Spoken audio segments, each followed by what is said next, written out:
In 9 months in office, you've already accomplished more in the way of job creation. The move in the equities markets has been extraordinary and record-setting. All of the indexes at or near record levels. You have accomplished so much in that 9 months. And yet, as you say, we need tax reform. You're meeting resistance from within your own party. You're meeting resistance from the Democrats. How do you move from here?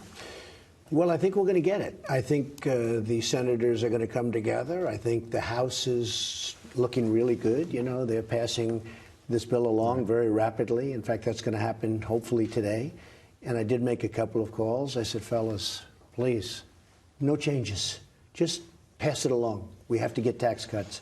And just pass it along. Now, normally they want to make their 15 points or their 20 points, and then it has to go back and has to be revoted and everything else. I said, just pass it along. And they said, I think we're going to do that. And let's see what happens. But I think they're going to do that. And so, look, we have actually in the Republican Party, in a true sense, we have great unity. Look at the Democrats with Bernie Sanders, who got absolutely taken advantage of by the DNC. And now you see that, you know, all the stuff coming out. You see what's happening. Right. But you look at Hillary and Bernie, that's big league stuff. We have very, very minor. We have great unity. I was with the Senate yesterday, the entire Republican Senate. And other than two people, I tell you, there was a lot of love in that room. A lot of love and a lot to get done. A lot to get done. Yeah. And tax reform is critical because of what you have established as the standard now for economic growth under the Trump presidency. Tax reform is going to be absolutely critical to driving that growth, job creation, and bringing capital back, which you've been talking about for 2 years before you were elected. For many years. Absolutely. Hey, for many years before. So where do we go in terms of capital repatriation for corporate America? How do you incentivize corporations to get back to America with all of that money for investment in jobs, plant, equipment, research and development? So we have many things. Number one, we're bringing the corporate rate down to 20% from 35%. That's a massive. This will be the biggest tax cut in history, in the history of our country, and that's great. And we need it because right now our country is about the highest taxed, or certainly one of the highest taxed in the world, and we can't have that. So we're going to have a country that's toward the lower end. I can't say it's the lowest. You know, Ireland is going now lower, and others are going lower. They played the game a lot better than our people have played the game, I can tell you that. But we're going to have a country that's going to have tax incentive now, and we are going to bring back, you know, I've been talking, and I even heard you say it not so long ago, $2.5 trillion, but you and I have both been using that number for years. A conservative that number is much higher now because it's, you know, built up over the years. And I would be surprised if it weren't close to $4 trillion. That money's coming back. And nobody would bring it back now because the tax is so astronomical, they'd have to be desperate to bring it back. I mean, any company that would bring it back and pay the tax that they'd have to pay, which probably ends up being close to 40%, who's going to pay that to bring money back in? So what they do is they leave the money in these other places and other countries, and they spend it there, and they create a lot of additional wealth there. We want the money coming back here. But it could be $4 trillion, and what we're doing is substantially lowering the tax. And we're also getting rid of all of the bureaucratic hurdles. It wasn't just a tax. I have friends that want to bring money back. The amount of work they have to do to get the approval to bring the money back is absolutely ridiculous. So that's going away also. And the middle class, you say this is for the middle class and small business, and the pass-through rates are all very attractive. What do you expect the impact to be for working men and women, the middle class, those who aspire to be in the middle class? You know, we've done so well, pretty much record-setting, certainly record-setting for 9 months in so many different ways, 9 months of a presidency. But you look at the market, how well it's doing. So you'd say, well, why do you have to do anything? We can actually do better, and I think we will do better. We are going to have so many jobs created by what we're doing. And, you know, we're going to have companies that aren't going to be leaving our country anymore. You look at what's happened over the last 25 years. You go down and take a look at Mexico and see how many car companies have built these massive factories in Mexico. Not here. We want to build in Michigan and Ohio and our places.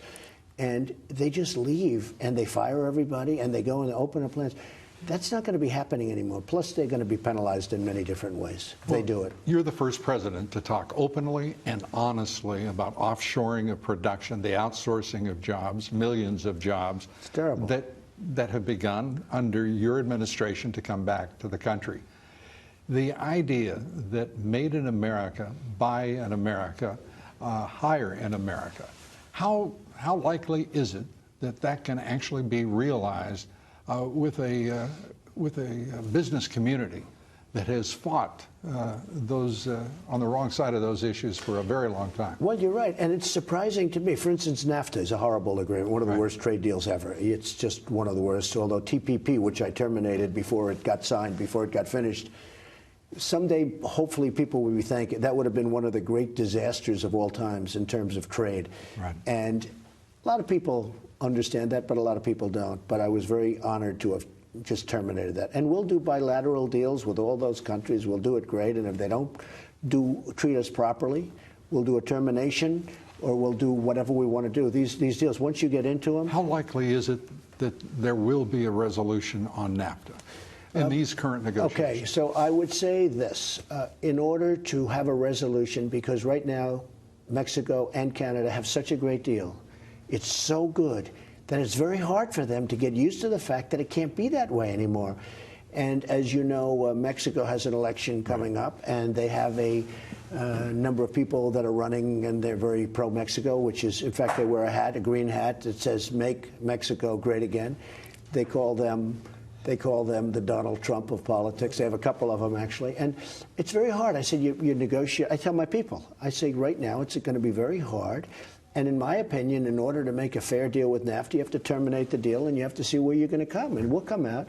But I think you have to give them, to make a fair deal and a great deal, and you see what's going on. We're being very tough, and we're being very fair. But we have to get back a lot. What's happened to this country with NAFTA is unbelievable. The jobs that have been taken, the factories that are moving out of Michigan, out of Ohio, out of Pennsylvania, out of our states is incredible. So what are the chances? I think the chances ultimately are good. But right now, I think my people are going to have to get tougher. And I told them that. So as you look at an agreement that has, by the most conservative estimates, cost the United States $1 trillion over the course of the past 23 years since its inception. Well, look at it a different way. Okay. We have a trade deficit with Mexico. Right. Mexico's wonderful. But we have a trade deficit with Mexico of $71 billion a year. This is Mexico. We're not talking about China, which is much worse. Right. We have a trade deficit right now with Mexico of $71 billion. People can't believe it.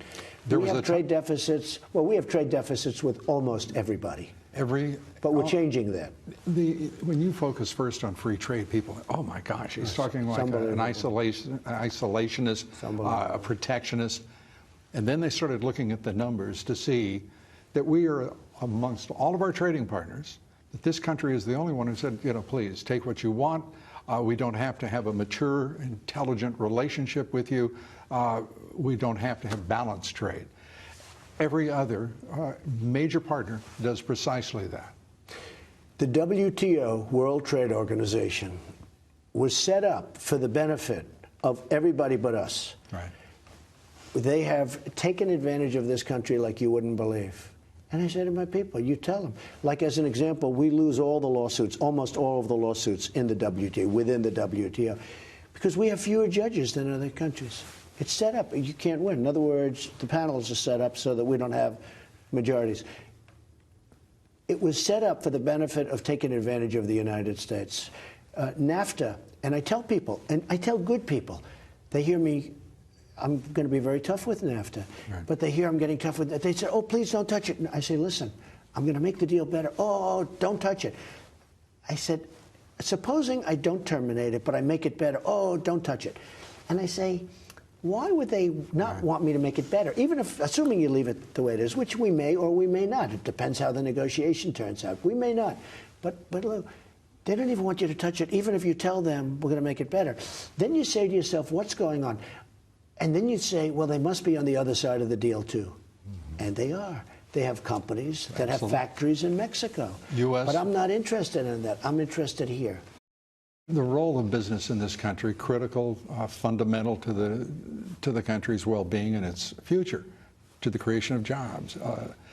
But business has taken such a voice in this town, in this swamp, that you are the only countervailing influence to that dominance of U.S. multinationals in this country. And it's the country owes you a great debt on so much, but on that in particular. Wow, it's very interesting. It's well put. It's true. And you have focused from June 16th of 2015 on the relationship of our borders, our sovereignty, our economy, whether you're looking at the opioid crisis in this country or the import of drugs that all crosses that border. You're being pushed back against by the leadership of the House and the Senate on the issue of funding a wall in its entirety. You have been pushed back against, talking about changing all of those trade agreements. Again, all the external issues that are so critical to the country's future, your vision for this country. How in the world are we going to be able to deal with all of these issues if you cannot bring the Republican Party together? I really think they're coming along. I really do. I think they are coming along. One thing you didn't mention, which you will mention, and I know you talk about it, is the power of the pharmaceutical companies. Oh, yes. We pay so much more for the same pill, prescription drugs, than other countries. You go to Canada, people go to Canada to buy prescriptions. We pay for the exact same pill, made from the same plant, the same company. We pay, in many cases, many, many times more than they're paying in other countries. Right. So we're subsidizing the world in terms of prescription drugs. It's ridiculous, and it's going to stop. The problem I have is these companies give so much. I mean, the contributions are massive, just massive, the amount. But we do have, there are a lot of good people that are seeing what's going on, and I think we'll be successful in that. Next week, I'm going to be declaring an emergency, a national emergency on drugs. The opioid is a tremendous emergency. What's going on there? The drugs pouring into the country have gotten, and I tell you what, we've made a big impact, but still, we need the wall. You know, part of the reason we need the wall is for drugs. For drugs? Forgetting even about people. We need a wall for drugs. And the wall's coming along. You know, we're building right now prototypes. We have 6 prototypes. I'm going to be looking at them over the next 3 weeks. Do you have a favorite yet? Well, you know, it's funny. It's very interesting. I'm almost glad you asked, because it's actually pretty easy to understand. You think of a wall as a wall. Yeah. But honestly, you do need some see-through ability, because you don't know if you do pure concrete, which is a wall, then you can't see who's on the other side. You know, you have a wall that's this thick, and you can't see who's on the other side. So we're going to need some see-through abilities. So I'm going to be going down. We actually have 6 prototypes that are all very top of the line, done with Homeland Security. We have some incredible people. If you look at the Border Patrol, if you look at the ICE agents, and I've had the tough job. But I've had the people at that level. Those are the people, they know so much. They know more than anybody. And they also know the wall and the wall systems. And we're going to take a look at the wall, and we're going to get it built, and it's going to be quite the wall. It's going to be very effective. You're obviously enthused about what you're going to get done. You've got to be immensely gratified at what you've been able to do, often with a recalcitrant Congress and Senate. Going forward, there's another wall, and there's a wall that's just fallen between the American public, the Democratic National Committee, and Hillary Clinton's campaign. Right. They funded something called the Trump dossier, which they ballyhooed for some time. We now know who paid for it. Yep. The DNC and Hillary Clinton, and one as yet unnamed Republican. You want to wonder who that might be? Do you have a sense? I think I know, but you know, I'll let them find out. They're going to find out eventually, just like they did. Don't forget, Hillary Clinton totally denied this. She didn't know anything. She knew nothing. All of a sudden, it found out. What I was amazed at, it's almost $6 million that they paid, and it's totally discredited. It's a total phony. I call it fake news. It's disgraceful. It's disgraceful. I think her word that she likes to use that's so serviceable about that dossier, debunked. It's been debunked. Well, and then I understand recently she said, well, opposition research is very standard. So You know, it's very interesting. She denied it. Her own people denied it. Everybody denied it. And now they're sort of scooting around trying to figure out what to say. So they spent, if you think of it, almost $6 million on something like that. And I think, honestly, I just think it's a disgrace. And contemporaneously, suddenly the House Intelligence Committee, the House Oversight Committee are turning to the Democratic Party and but beginning the investigation of something called collusion with the Russians. That's the real collusion. Believe me. Your thoughts? There was no collusion on my side, I can tell you that. Right. Everybody knew it. You knew it because you were saying it when it was not in vogue. But I always said, and I had no idea how right I was because I didn't realize it would be to this extent. Right. But I always said this was an excuse for losing the election put out by the Democrats, and that's what it was. But then when you hear the kind of money they spent, and when you see all of the things about Podesta, and you see all of the relationships that they actually have with Russia, and you see in ours, you know, one thing that is interesting, and I have to say, even the Democrats, they walk out of those meetings and they say, no, there is no collusion, and we haven't found any yet, but we'll keep going. Right. A wonderful man came to my office a week ago, a very highly respected man, and he sat down and he said, you know, it's been very unfair. From the day you have been president, you've been under this little veil of Russia, Russia, Russia. Mm-hmm. Now, with all of this being said, I want to say this. I think it would be great if we got along with Russia. I don't think there's anything wrong with getting, you know, they are a power, they're a nuclear power. I think we could have a good relationship. I think the North Korean situation would be easier settled. I just spoke to the president of China. Right. I congratulated him on his big victory. But it would be wonderful if we could speak to China and Russia, because China is helping us, and maybe Russia's going through the other way and hurting what we're getting. I mean, when I say maybe, I think I know exactly what I'm talking about. If we had a relationship with Russia, that would be a good thing, not a bad thing. Relationships, you were criticized for even trying to court, if you will, President Xi of China. Everyone, the so-called intelligentsia of this country's foreign policy establishment, said you're wasting your time. It just can't be done. And obviously, you've made significant progress with him. And just spoke to him a few minutes ago, just before I walked into the room. You know, something has been given to him that's never been, it's really virtually never happened in China. He's been given powers that nobody's, and written into the Constitution. He's a powerful man. I happen to think he's a very good person. Mm-hmm. Now, with that being said, he represents China. I represent the USA. So, you know, there's going to always be conflict, but we have a very good relationship. People say we have the best relationship of any president, because he's called president also. Now some people might call him the king of China, but he's called president. But we have a very good relationship, and that's a positive thing. And it would be good to have that relationship with Russia and other countries too. Hopefully the whole world. Anything to report to America on your conversation with President Xi? No, but I'll be going there in 2 weeks, and we're going to Beijing and other places, wherever he'd like to take me, and we'll be spending 2 days there, and we're going also to Japan and South Korea, and it will be, I think, hopefully it's historic and positive, and we have to solve the North Korea problem. It's a very big problem. It should have never been given to me. This should have been solved long before I came to office, when it would have been easier to solve. But it was given to me, and I get it solved. I solve problems. I'm very happy with the way the markets are going. I'm very happy with, you know, all of the regulation cuts and all of the things we've done, and that's what's driving the market. You're nearing a decision on who will chair the Fed. I am. Any hints? So I really have it down to 2 and maybe 3 people, and I think over the next very short period of time I'll be announcing it. It won't be a big shock.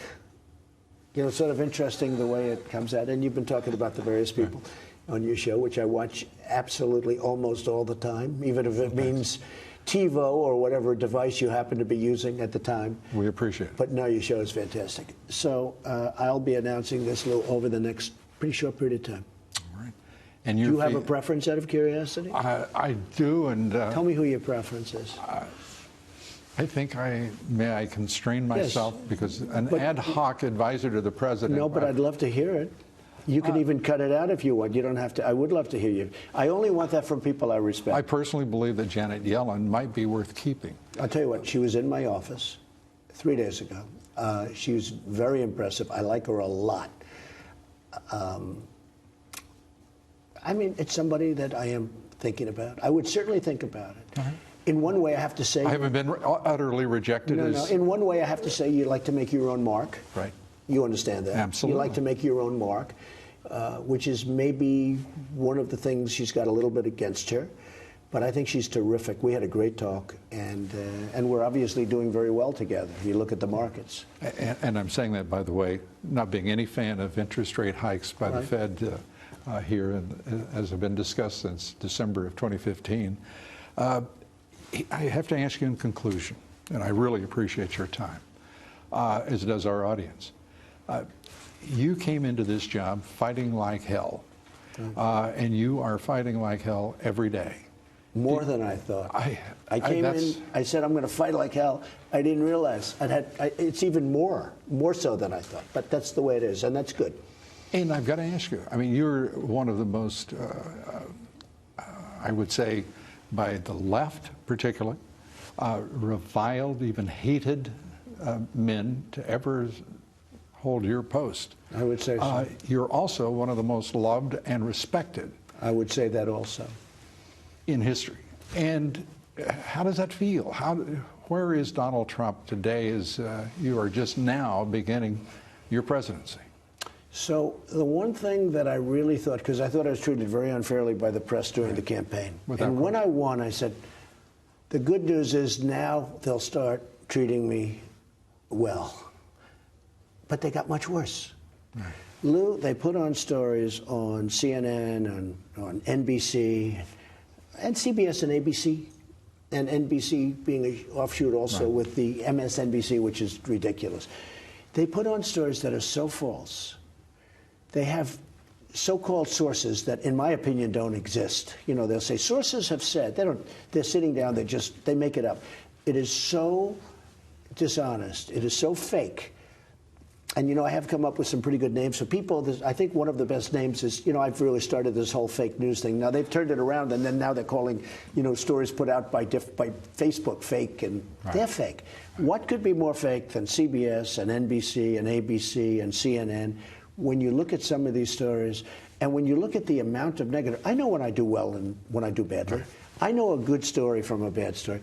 But when you have a really good story and they make it bad, I'll say to my wife, oh, tonight I'm going to enjoy watching television because I did great. And wait till you see this. And then they put it on and it's like, oh, that's not so good. They are fake news. And the good thing about social media is that I have so many millions of people, so many, I guess 128 million. You could add up, you know, you add up all the different platforms. Massive social media. At least I can put out. It's not that I want to do that. I'd rather not do it. I would love to not do it at all. But at least I can put out the truth and I can put out the real word. And people agree. And if you look at the level of approval of media, of general media, if you look at it from the day I started running to now, I'm so proud that I have been able to convince people how fake it is because it has taken a nosedive. Yeah. Except for your show, of course, and Sean and a few of them, right? You got it. There's some very good ones. And I have to say, Fox has treated me fairly. And I don't mean good, but they've treated me fairly. I don't want to be treated good. I just want to be treated fairly. Well, you are, if I may say, everything is advertised as you ran for president, and appreciate everything you're doing. Thanks so much. We're getting it done. I will promise you we're getting it done. And it's happened. A lot has already happened. Thank you very much. It's an honor. Mr. President, thank you.